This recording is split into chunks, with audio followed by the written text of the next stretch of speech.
Hey Harry Potter fans, Peter Kenneth here. Welcome back to the Potter Collector channel where we are a community of collectors. Today I am ranking the 7 Harry Potter books. I don't know if I should be doing this, but I'm going to rank them from my least favorite to my favorite.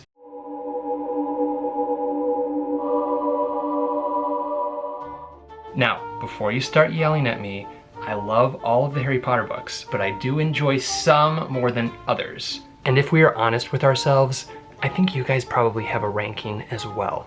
So I would like to know that in the comments below. In the number 7 spot is Harry Potter and the Order of the Phoenix. This book is really long, but has one of my favorite scenes in the entire Harry Potter series, which is when we see the power that lies within Dumbledore. Listen to this sentence from the duel between Dumbledore and Voldemort. Dumbledore flicked his own wand.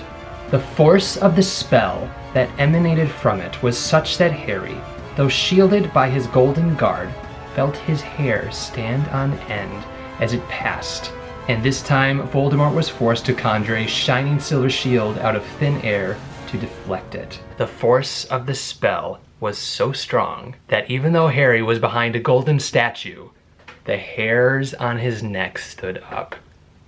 That is such a brilliant sentence to describe just how powerful Dumbledore really is. So although Order of the Phoenix is in my number 7 spot, it has one of my favorite scenes in the entire series, if not my favorite scene. Coming in at number 6 is Harry Potter and the Prisoner of Azkaban. This is a lot of Harry Potter fans' favorite book, but for me, it's just not my favorite. Perhaps it's the fact that Voldemort isn't in it, and maybe I'm a Voldemort fan, I don't know. I do love the mystery of Sirius Black and the twist in the end, and learning who Sirius is in the end. I also love that we are introduced to Buckbeak and Hippogriffs. Hippogriffs are one of my favorite fantastic beasts. But aside from that, I enjoy the content in the other books a little bit more. Coming in at number 5 is Harry Potter and the Goblet of Fire. This is a great book. I really enjoy the Triwizard Tournament scenes. Each of the 3 tasks were always fun for me, and I found myself, and still find myself, waiting for that next task to begin because I enjoyed those chapters so much. Another great part of this book is when we meet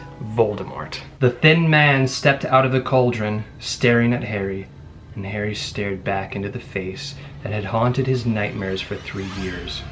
Whiter than a skull, with wide, livid scarlet eyes, and a nose that was as flat as a snake's, with slits for nostrils, Lord Voldemort had risen again.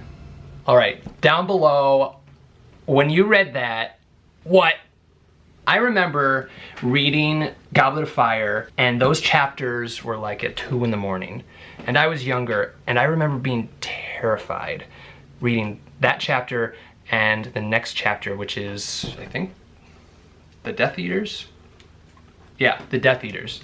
My number 4 spot was difficult to fill, but HalfBlood Prince fills that spot. It was very hard to choose between HalfBlood Prince and Deathly Hallows. Spoiler alert, Deathly Hallows is my number 3, but I put HalfBlood Prince in that number 4 spot. My favorite moments in this book that I always looked forward to were the lessons with Dumbledore when Harry and Dumbledore went into the Pensieve to look at the memories and learn more about Voldemort and Tom Riddle. I just loved all of that backstory. And then, of course, at the end of the book, we see another of my favorite scenes in the entire series, which is when we see Dumbledore's power again, when he fills the cave with fire. But then through the darkness, fire erupted. Crimson and gold, a ring of fire that surrounded the rock so that the Inferi holding Harry so tightly stumbled and faltered. They did not dare pass through the flames to get to the water. They dropped Harry. He hit the ground, slipped on the rock, and fell, grazing his arms, but scrambled back up, raising his wand and staring around. Dumbledore was on his feet again, pale as any of the surrounding Inferi, but taller than any, the fire dancing in his eyes. His wand was raised like a torch,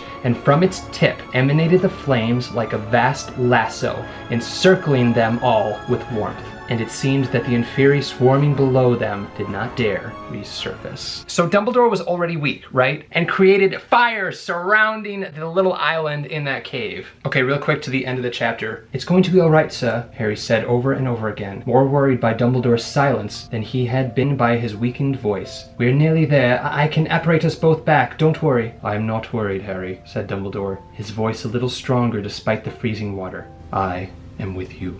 And then, if you've read this book, you know what happens next. So that was my number 4 spot. And as you guessed, number 3 is Harry Potter and the Deathly Hallows. I love Harry Potter and the Deathly Hallows because it's non-stop adventure and detective work, which I think J.K. Rowling does so well. I also love the fact that we are not at Hogwarts until the end of the book. So we get to see our trio outside using their skills that they had learned the previous 6 years. Out of all of the sad moments in the Harry Potter series, the only one that actually brought me to tears was in Deathly Hallows when Harry is in the Forbidden Forest walking to face Voldemort. A chilly breeze that seemed to emanate from the heart of the forest lifted the hair at Harry's brow. He knew that they would not tell him to go, that it would have to be his decision. "You'll stay with me?" "Until the very end," said James. "They won't be able to see you?" asked Harry. "We are part of you," said Sirius, invisible to anyone else. Harry looked at his mother. "Stay close to me," he said quietly, and he set off. It's so sad and so brilliantly written. My number 2 spot is Harry Potter and the Philosopher's Stone, or Harry Potter and the Sorcerer's Stone in the United States. Sorry, the sun is like blinding. I love this book for multiple reasons, mainly because it was the first time that we ever entered the wizarding world. There are so many great moments in this book, so much mystery, so much fun, friendship, bravery, and then of course the fact that it was the first time that we walked into Hogwarts, the first time that we rode the Hogwarts Express together, the first time that we ate a feast in the Great Hall. So many firsts. One of my favorite moments in this book is when Harry rides a broom for the very first time. "No!" shouted Hermione Granger. "Madam Hooch told us not to move. You'll get us all into trouble." Harry ignored her. Blood was pounding in his ears. He mounted the broom and kicked hard against the ground, and up he soared. Air rushed through his hair and his robes whipped out behind him. And in a rush of fierce joy, he realized he'd found something he could do without being taught. This was easy. This was wonderful. He pulled his broomstick up a little to take it even higher and heard screams and gasps of girls back on the ground and an admiring whoop from Ron. He turned his broomstick sharply to face Malfoy in midair. Malfoy looked stunned. Awesome! One of the things that I love about these books, and that is so brilliant on J.K. Rowling's part, is that she knew and planned these 7 books beforehand, which isn't always the case with authors. So she knew where she could place in little clues that led to answers in book 5 or 6, little things that when we reread Philosopher's Stone, we can say, oh yeah, this was said because this happens here, but we didn't know at the time. It's just genius. Brilliant. That leaves one more spot. My favorite Harry Potter book is Harry Potter and the Chamber of Secrets, which happens to be a lot of people's least favorite book. For me, this book is packed with mystery and suspense, not knowing what's happening with the Chamber of Secrets, what is the monster that is creeping around Hogwarts, the voices that Harry's hearing, and you know that there's a connection to the Chamber of Secrets, but you don't know what it is. And then of course more backstory on Tom Riddle.